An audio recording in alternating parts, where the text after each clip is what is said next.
The secret cosmic contract you forgot you signed. There's something happening in your life right now that you might not fully understand. It feels like pressure, like chaos, like you're being torn in two directions. One moment you feel blessed and guided. The next you feel haunted, challenged, or even betrayed by life.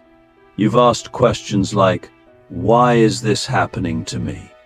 Why does it feel like someone is trying to break me? But what if I told you that both God and demons are watching you? And not just watching, but testing you.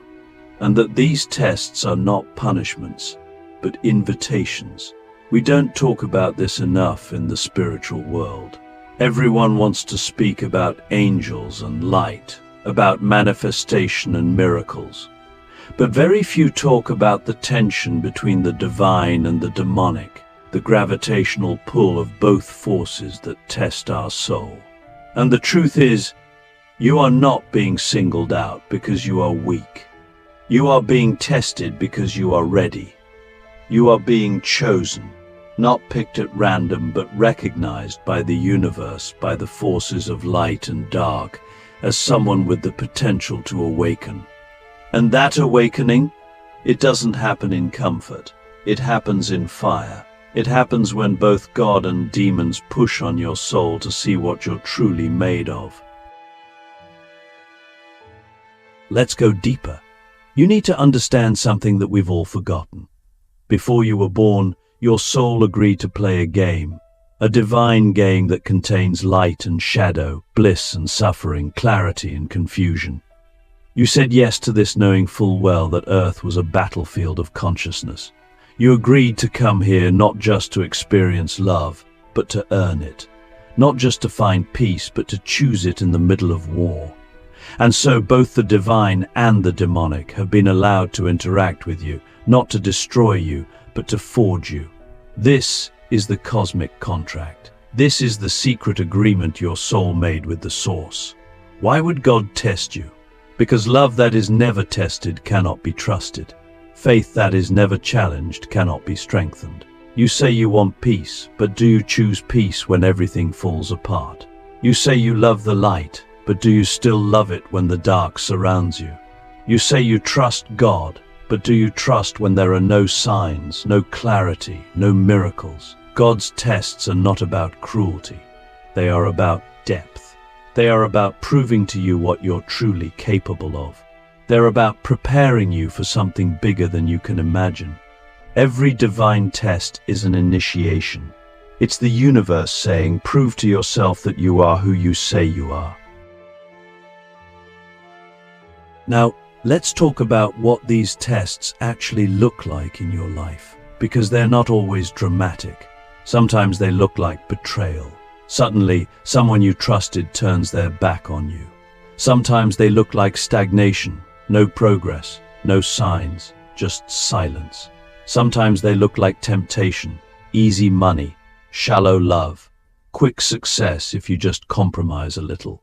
And sometimes they look like despair, everything inside you screaming to give up. In those moments, you're not just facing circumstances. You're facing forces. You're standing at a spiritual crossroads, and every choice you make is signaling the universe. I'm ready or I'm not. Do you see how powerful that is? Every test is a portal. Every challenge is a mirror. Every betrayal is a sacred fire, and your job is not to escape it, but to alchemize it. That means you feel the pain but don't become bitter.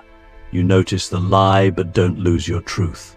You experience the loss but don't forget your eternal nature. That's the real spiritual flex. Not escaping the storm but becoming the stillness inside it. Every test from God or demon is calling you to remember who you are, even when everything around you tries to make you forget. Let me ask you something. What if your biggest breakdowns were actually your soul's most powerful breakthroughs in disguise? What if the darkness you've been running from is the exact place your purpose is trying to be born? What if every test is actually a gift, but it's wrapped in suffering because that's the only way your ego would let go? You see, the ego is addicted to safety, to control, to identity. But the soul is here for truth. And truth doesn't care about comfort. Truth cares about liberation. That's why the tests keep coming. Not because you're cursed, but because life refuses to let you stay small. And here's something even more shocking. Sometimes the test is not to overcome something, but to wait through it. To sit in the unknown without trying to fix it. To hold your center while the storm rages. To surrender, not because you're weak, but because you trust.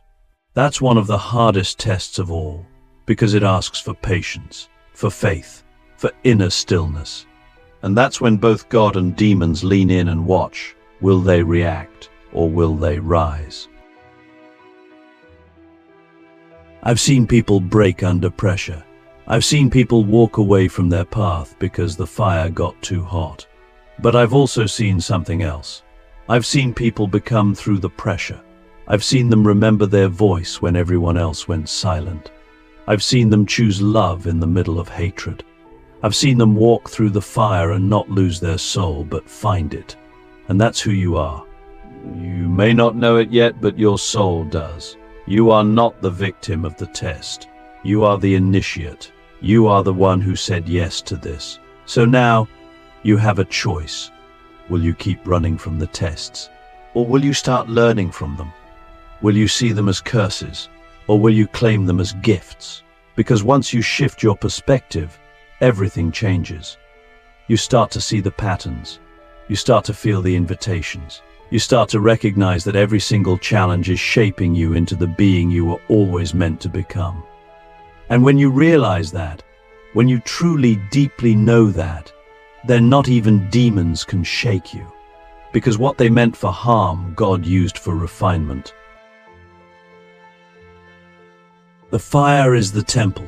How to use every test to transform into who you were born to be. The fire you're walking through right now isn't a mistake. It's not bad luck. It's not punishment. It's sacred. It's the place where your false self burns off and your true self emerges. And this is what so many people miss. We've been taught to avoid the fire, to fear the pain, to escape the discomfort. But the fire is not your enemy. The fire is the temple. It's where you meet your soul. It's where you meet God, not the God of churches and rules, but the living presence that awakens inside of you when everything else is stripped away. You don't meet that God in comfort. You meet that God in crisis. And it's in that moment when you've lost everything you thought you were, that you finally remember who you really are. Let me tell you a secret. The tests from God and the attacks from demons are often indistinguishable on the surface. They both feel like pressure. They both show up when you're vulnerable. They both demand your attention. But here's how you tell the difference. God's tests lead you back to yourself. Demonic tests try to pull you away from yourself. One invites you to rise, the other tempts you to run. One whispers, "You are more than this," while the other hisses, "You'll never be enough." And yet, they both serve your growth if you know how to respond. That's the paradox. Even the most deceptive lie can sharpen your truth. Even the darkest temptation can teach you clarity. But only if you meet the moment with awareness. That's where your power is. Awareness. Not in fighting every demon or praying for every storm to pass, but in seeing clearly what's happening when it happens.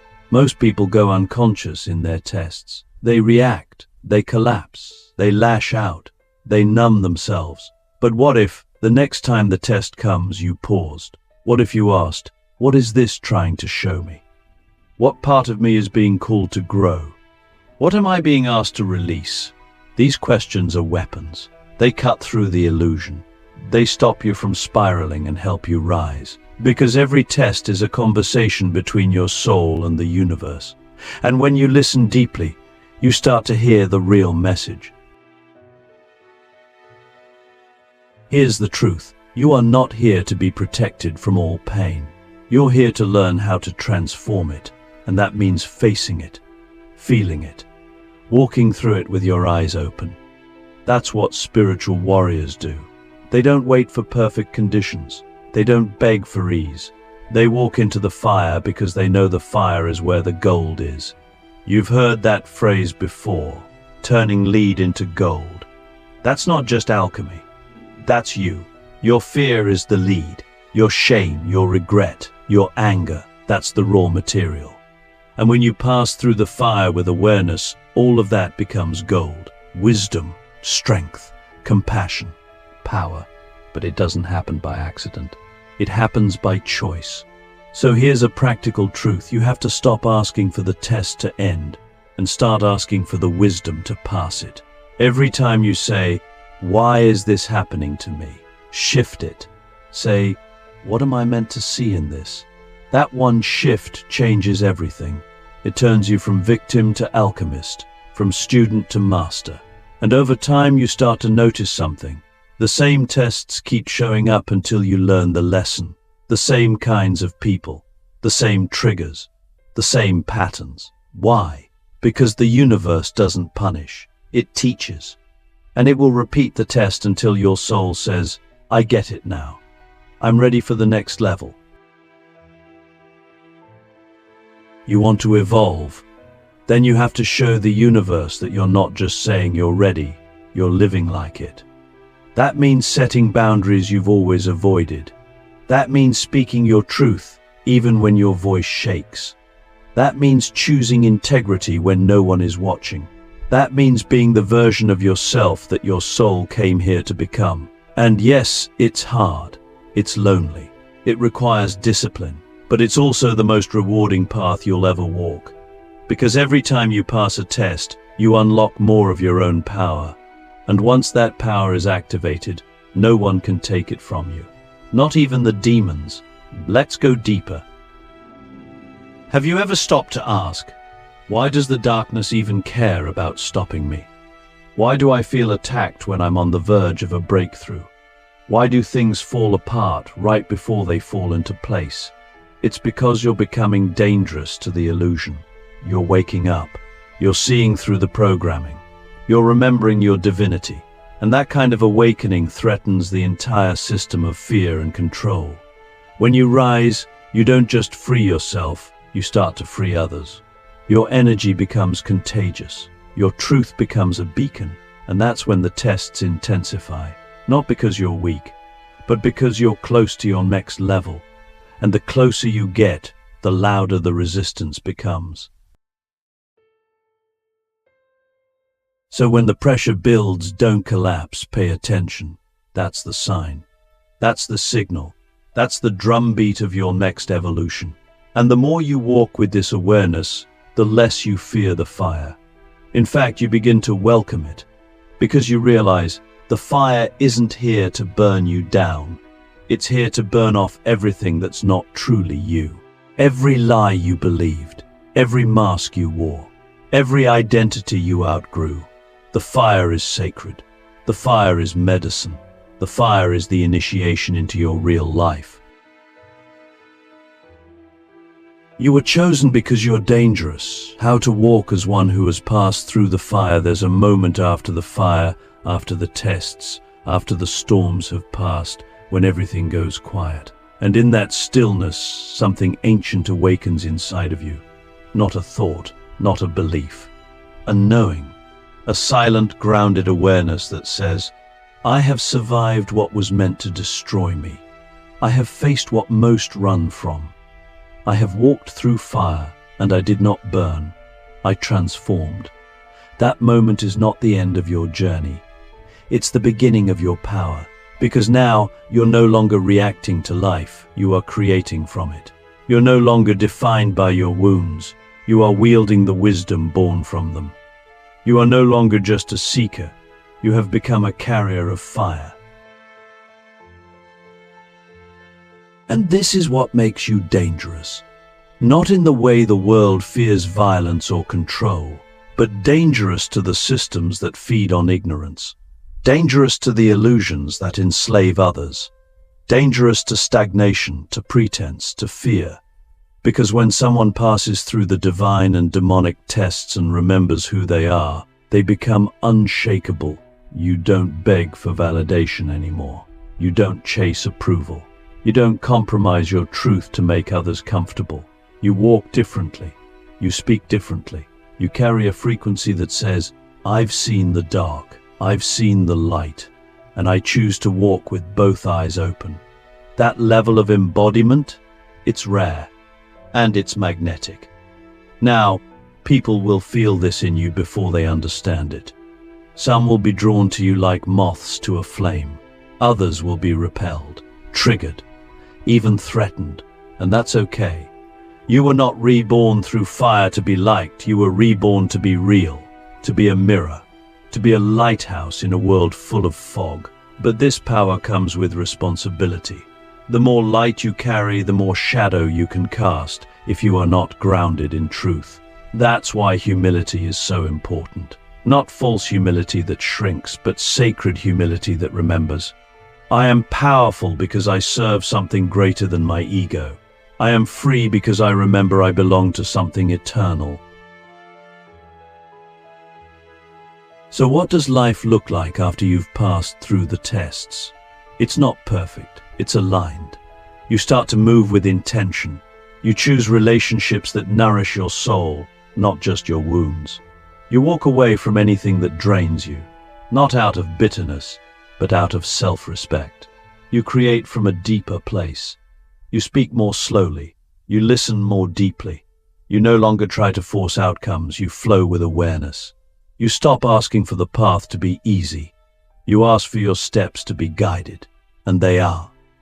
Because once you've passed through the fire, you're not just guessing anymore. You're listening. And the soul that listens is never lost. But don't mistake peace for passivity. You may be calm, but you are not soft. You are a warrior now. A mystic with scars. A healer who has bled.